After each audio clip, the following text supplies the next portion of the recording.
So here we are. This is HS2 travelling from London all the way up to Birmingham, phase 1. Now this is due to take some 10, 12 years. Now people said, oh, HS1 would never get done. That's the one that goes to Paris from London. Well, it was done and we're using it. Now, if we were building 100 miles of motorway, it would take a lot longer than this project.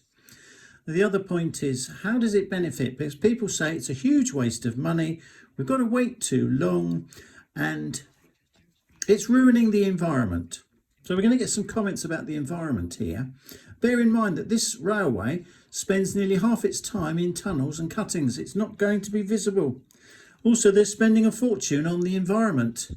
There's a few comments later about that. So the question is, how will the country benefit from it? So, and this is his report in 2023. Continue to create opportunities and careers for people who want to join our industry, join HS2 and effectively become the next generation of workers for the construction and engineering sector. Secondly, you can see we've got great momentum on HS2, more sites opening up.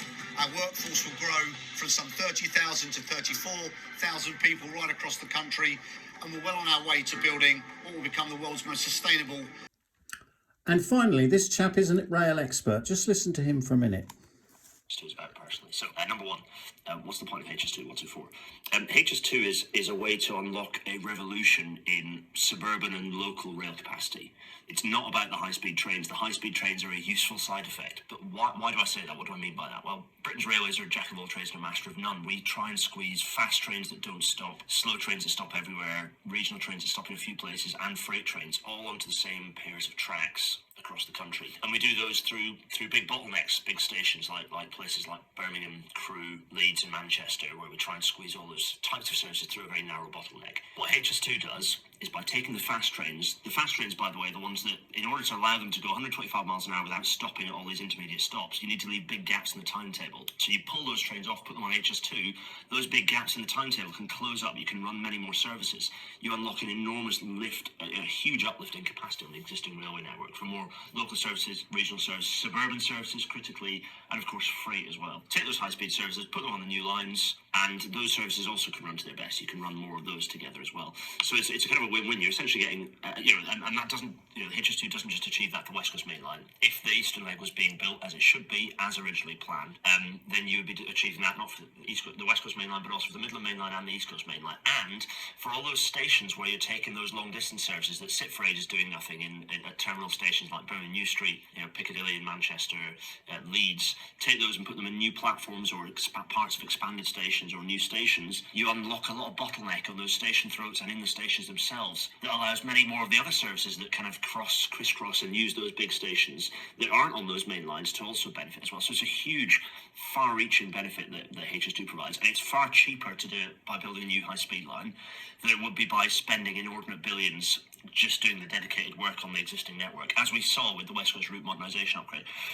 That the project that was going through the late 90s and up to the mid to late 2000s, a decade-long project that in today's money costs about £25 billion, and within a year of kind of services being the full timetable being run on that train.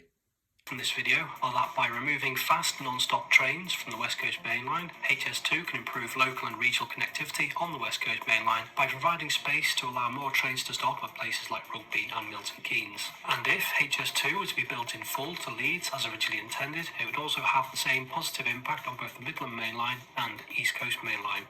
In addition to doubling capacity on intercity services from the Midlands and the North to London, HS2 would also free up space for freight on existing lines, helping to remove thousands of HGVs from UK roads, and as an added bonus, slashes the journey time from stations in the Midlands and the North to London. And once HS2 Phase 2B is complete, we'll halve the journey time from Manchester to Birmingham. There we are, that's why HS2. I'm hopeful that this may have changed the minds of...